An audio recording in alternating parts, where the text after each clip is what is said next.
Was geht ab, meine kleinen Russ? Hier ist Rahim, ihr habt richtig gehört, hier ist Rahim und ich weiß endlich wieder mein Intro. Gestern war ich ja nicht so gut drauf und hab's ein paar Mal verkackt. Dafür hab's ich gelernt. Habst du es gelernt? Ja, fast. War noch nicht ganz so gut, aber ja. Irgendwie war ich gestern nicht auf dem Stand, so war nicht ganz fit gestern. Aber heute bin ich wieder voll und ganz zurück und wir sind jetzt wieder einmal bei einer K-Pop-Reaction dabei mit meinem Spezialgast, Dana Rolle. Dankeschön. Ich bin es übrigens so gewohnt, dass du mich immer vorstellst, dass ich gar nichts mehr sagen kann. Also ja. Wenn du dazu kommst, sagst, stell dich selber vor, bin ich so, Wer war ich nochmal? Ja gut, wir sind ja auch auf meinem Kanal, deswegen stelle ich hier mal die Leute vor und mache die Moderation. Demnächst bei deinem eigenen Kanal, an dem du ja gerade arbeitest, habe ich gehört. Unter anderem, ich helfe dir natürlich dabei. Musst du mich dann vorstellen. Ja, ich freue mich schon. Was könnte ich mit dir machen? Ich habe da auch schon, mir ist heute auch erst eingefallen, dass da mit dem Sound... das wird wahrscheinlich problematisch da in dem Raum und ich habe gar nicht dran gedacht, wie man da den Sound abnimmt und ich habe nur so ein scheiß Videomic, das klingt richtig kacke, das rauscht immer. Naja, wir können testen. Wir müssen testen. Auf jeden Fall spam Dana auf Instagram zu, ist unten in der Beschreibung der Link, denn da könnt ihr sie motivieren, was sie für Videos in Zukunft machen soll. Es soll auf jeden Fall um Fashion und Make-up gehen. Ja. Fashion und Beauty, so in dem großen Rahmen, das wissen wir schon mal. Und K-Pop, so Nachschmink-Tutorials hast du auch schon wahrscheinlich ungefähr grob geplant. Sowas in die Richtung wird es auf jeden Fall gehen, deswegen können wir da sehr gespannt sein. Ansonsten noch viel wichtiger ist natürlich, dass ihr mir ein Abo da lasst. Wir konkurrieren dann jetzt demnächst, ne? Naja. Fast. Ich lasse dir schon erst den Vortritt, weil du pusht mich ja dann. Ah ja, okay. Aber ich glaube, du wirst mich ganz schnell überholen. So, Leute, wir gucken heute ein millionenfach gewünschte K-Pop-Gruppe. Diesmal Mixed Gender. Es gibt Männlein wie Weiblein in dieser Gruppe. Für uns dann ein Novum, komplett was ganz Neues. Ich bin gespannt, wir hören es uns einfach mal an. Das ist das erste Mal. Bomb Bomb habe ich auch noch nicht gehört. Ich auch nicht, ich habe auch noch nicht reingehört und gar nichts. Von wann ist die Nummer? Ich habe es schon wieder vergessen. Ist ja aktuell, ja, 27. Aktuell. Okay, ein Monat. Schon die 10 Millionen auf jeden Fall erreicht. Krasses, okay. Diese K-Pop-Zahlen sind immer...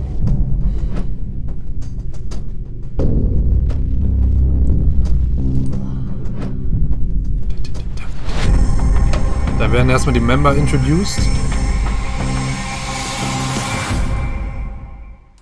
What? Was ein Intro! Bitte, klär mich auf, was ist passiert? So wie filmreif wieder hier. Die Member wurden vorgestellt. Wir haben hier so ein bisschen ritualsmäßige Percussion-Klänge hier drin. Als ob hier gleich eine Voodoo-Zeremonie vonstatten geht. Aber dann hier so ein Pad, ne? Ja. Das ist ein Pad? Dieses... Oha. Vermeintlich sogar 2 und dann eben mit so einem Riser. Und dann noch mit einem Schlag. Beendet mit einem kleinen, leisen Paukenschlag. Jetzt geht's los.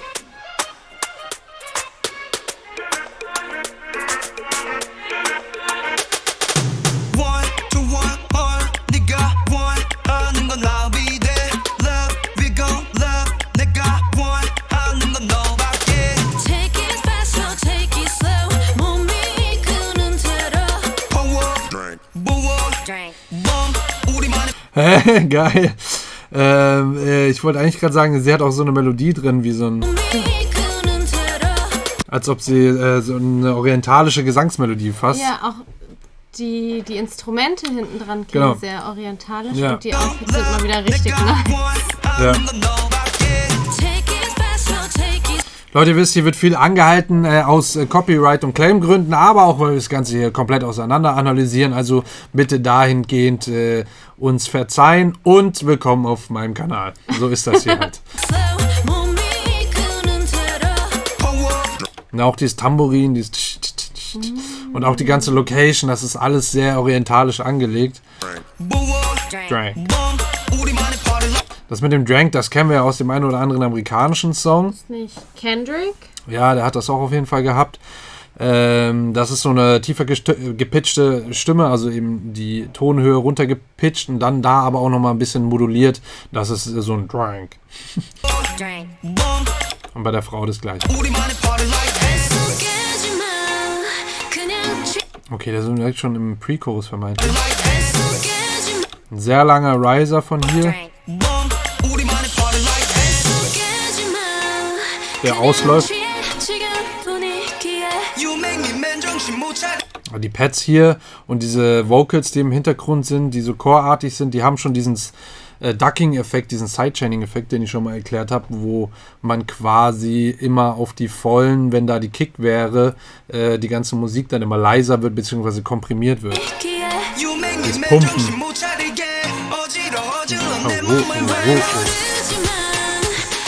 Military Drums, Snare.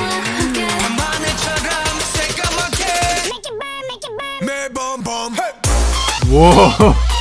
Okay, ganz kurz, das war gerade mega viel. Die Outfits sind richtig nice. Beim Make-up, ich muss ganz kurz sagen und loswerden, ist mal richtig untypisch für so diese koreanischen Schönheitsideale, weil die wirklich Farbe im Gesicht haben und richtig geschminkt sind. Also teilweise mit diesen knalligen roten Lippen. Ah ja, stimmt. Und die Augen auch richtig krass. Bei ihm hier geht's. Sie ist sehr dunkel eigentlich, mit den roten Lippen auch. Ja. Hier mit Pink und davor war auch mit den roten Lippen und die Augen sehr glitzerig und auch dunkel umrandet und so. Sehr untypisch, richtig krass. Und was wollte ich noch sagen? Gerade wo wir reingekommen sind. Kontaktlinsen hat sie auch. Hat der wirklich so eine heftige, tiefe Stimme? Die kriegt anscheinend. Aber da gab es schon. Oh mein Gott. Da gab es aber schon ein paar, wo ich echt so dachte, so, das muss ja tiefer gepitcht sein. Aber dann haben die Zuschauer sehr aufmerksam, wie sie sind, da auch geschrieben, so, nee, das ist. Felix war das bei der einen Group, der wirklich so eine tiefe Stimme hat. Also es gibt, die haben schon teilweise echt so tiefe Stimmen. Das ist schon krass.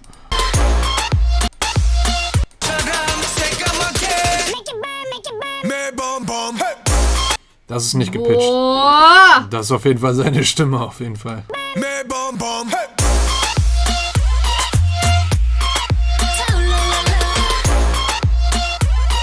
Geil.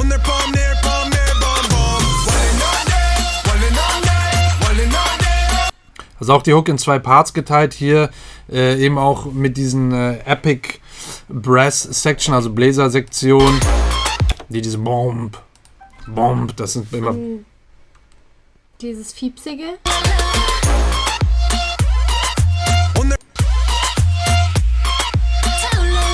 Das wird irgendein VST-Instrument sein, Sounddesignt. Ich glaube, es soll in so eine Richtung einer Flöte gehen, aber halt total abgefahren. Da kommt ja sogar hier noch was hinzu, was so ein bisschen Tetris-mäßig klingt. Dieses Bim-Bim-Bim.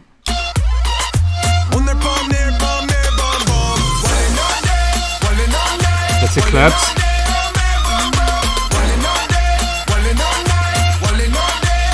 Richtig so ein Vocal Chant, also da wird das rausgebrüllt, der Text, und ist auch gedoppelt, aber gar nicht so stark zu hören. Da sind aber viele Stimmen eigentlich drin hier in dem Part und sie in einer sehr verführerischen Pose, sag ich mal. Ich könnte gerade Herzchenaugen haben. Sieht schon wahnsinnig aus. Du darfst auch Herzchenaugen haben. Darf ich? Oh, danke. Ja. Sie sieht sehr wahnsinnig gut aus, ja. Verdammt. Fast Katzenart. Mhm.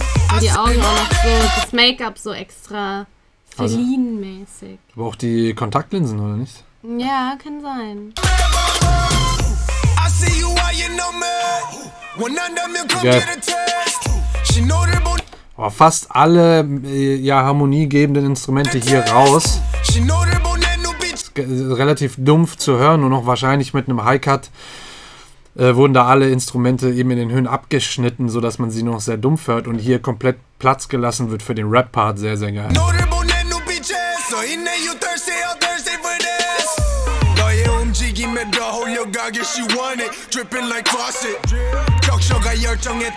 Der hat wirklich so eine richtige Tiefe.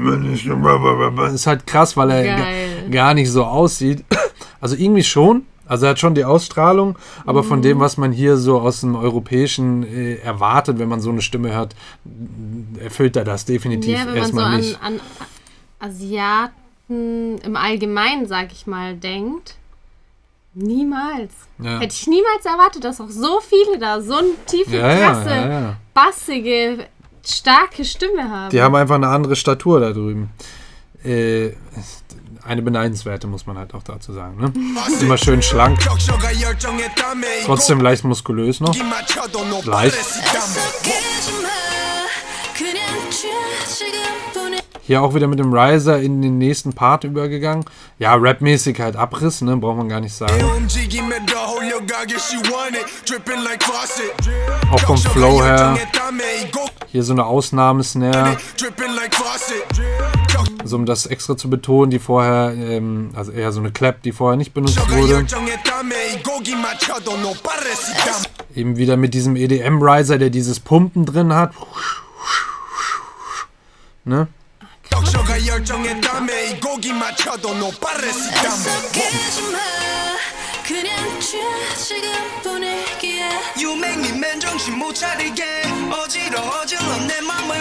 Auch wieder hier alle harmoniegebenden Instrumente haben wieder dieses Pumpen drauf, also diesen Ducking-Effekt, Duck-Effekt auf Deutsch vielleicht.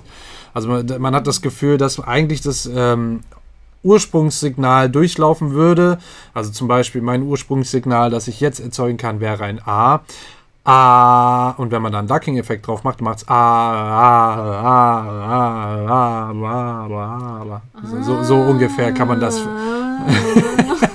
So ungefähr kann man das vielleicht beschreiben. Ihr versteht es auf jeden Fall, wenn ihr es so schon mal verstanden habt. Dann hört ihr jetzt genau hin und dann merkt ihr das.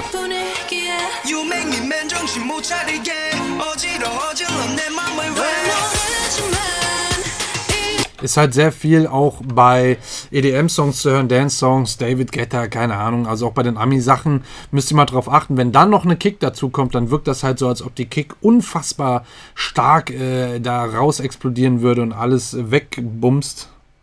Ja, kann man sagen. Ist in dem Kontext ist das auch nicht sexuell zu verstehen, sondern wirklich im Sinne von bumsen.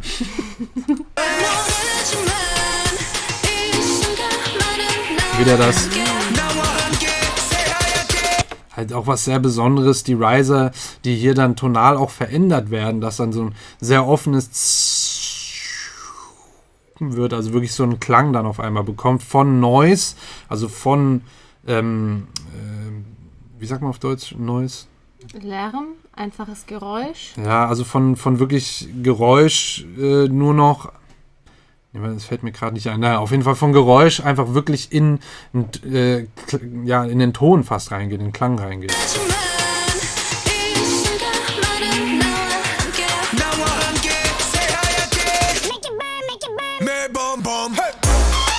Geil. Halt geil mit diesen kurzen, zwischendrin diese Nintendo-Sounds, sage ich mal. Ja, und dann direkt seine tiefe Stimme.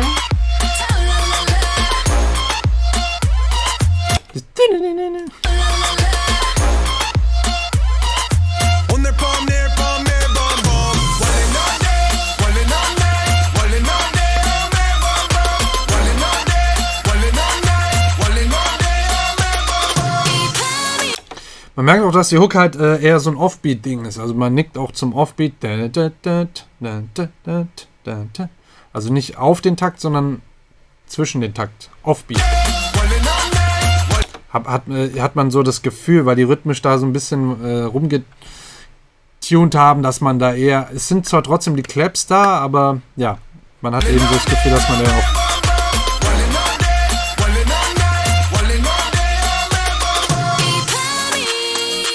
C-Part.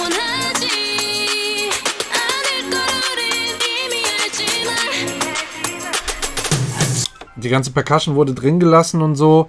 Hier kriegen die Mädels gerade anscheinend ihre Solo-Parts nochmal in dem C-Part und dürfen nochmal glänzen mit ihrer Schönheit.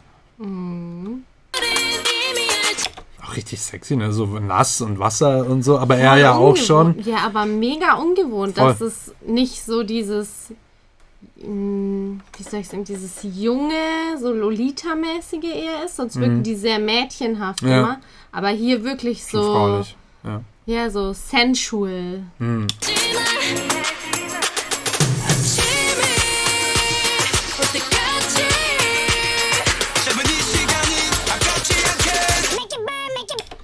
Da hat er sogar noch eine... Da hat er wie einen Effekt noch auf seine Stimme drunter gelegt bekommen. Es ist kein Pitch. Da hört man das so drauf, aber ich weiß nicht, was der so genommen hat. Ja, irgendwie sowas.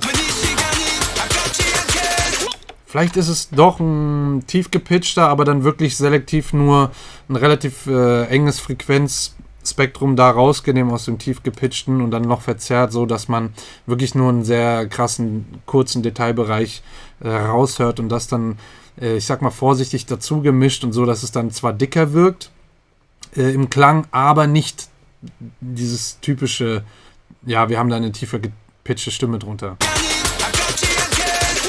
Sehr cool. Oh, da die Brass Section.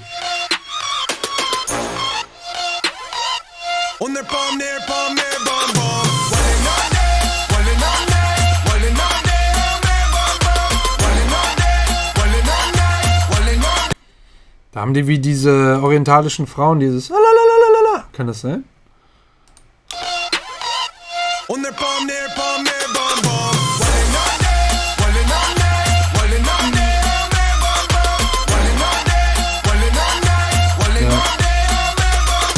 Also wirklich wie die orientalischen Frauen, Männer machen das auch. Die haben da so einen, ich weiß gar nicht, wie man das ausdrücken, so einen Volksruf, wenn die halt Feste feiern und so weiter, haben die dieses Lalalala. Und das haben die hier ein bisschen tiefer, Lalalala, irgendwie so drin.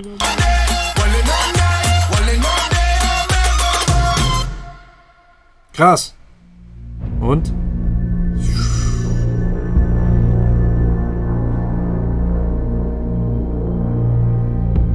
Okay.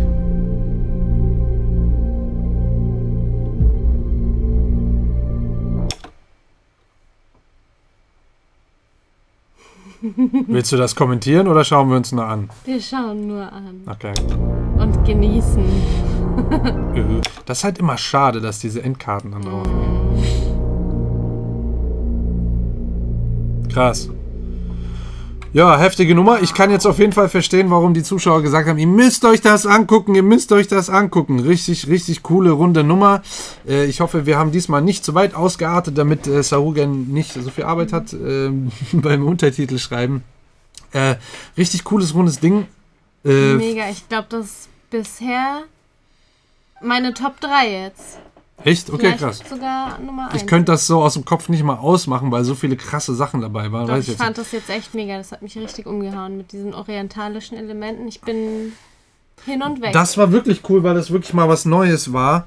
Ich erinnere nur ganz kurz nochmal an die Abos. Ihr seid wirklich unglaublich. Ich habe einige Pläne, auch bei den 50.000, 100.000 Leute. Ohne Scheiß, verschlaft es nicht. Lasst auf jeden Fall ein Abo da, weil es geht so krass ab. Wir werden auf jeden Fall dieses Jahr noch die 100.000 erreichen. Das ganz fest vorgenommen. Und da wird einiges passieren. Hier im Studio auch mit euch zusammen habe ich mir schon was geplant. Auch mit mir und natürlich mit meiner musikalischen Expertise. Ich muss sagen, richtig krasse runde Nummer. Jetzt mal so Abschlusswort noch von mir. Was mir aber aufgefallen ist, es war mir ein bisschen zu leise.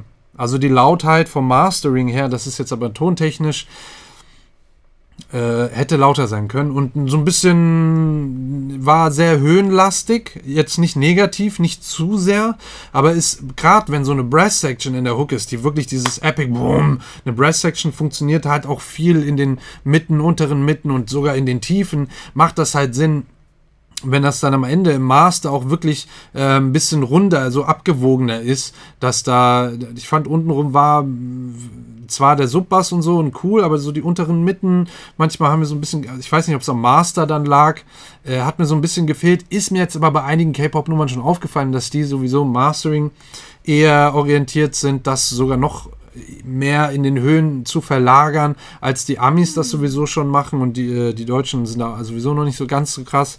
Liegt einfach daran, dass die Endgeräte, an denen das größtenteils konsumiert wird, eben kleine Geräte sind, die keine guten Speaker haben, die die Tiefen und die unteren Mitten nicht gut wiedergeben können. Eben Smartphones, Laptops, kleine Boomboxen und Kopfhörer natürlich auch. Da ist dann, wenn man in so einem unteren Mittenbereich ist, hat man sehr schnell so ein Wummern bei so kleinen, schlechten Speakern und das möchte man natürlich immer verhindern.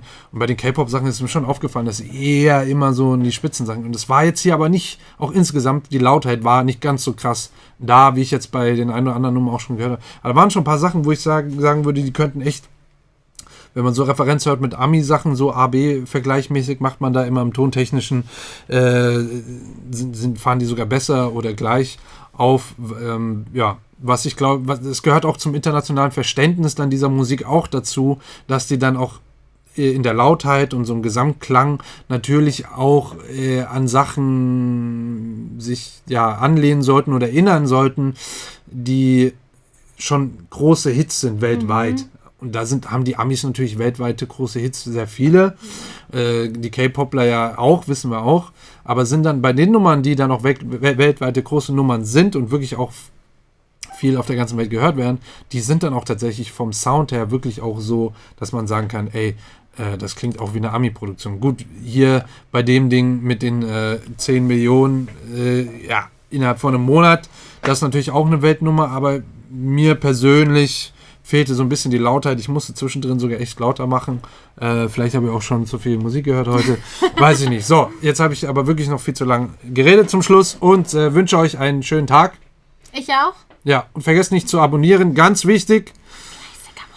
Denn der Kanal explodiert. Und wenn er das tut, dann gibt es nur so Glitter, Lametta in Bunt und Glitterin. Funkel und Einhörner und so weiter. Und ich beende das.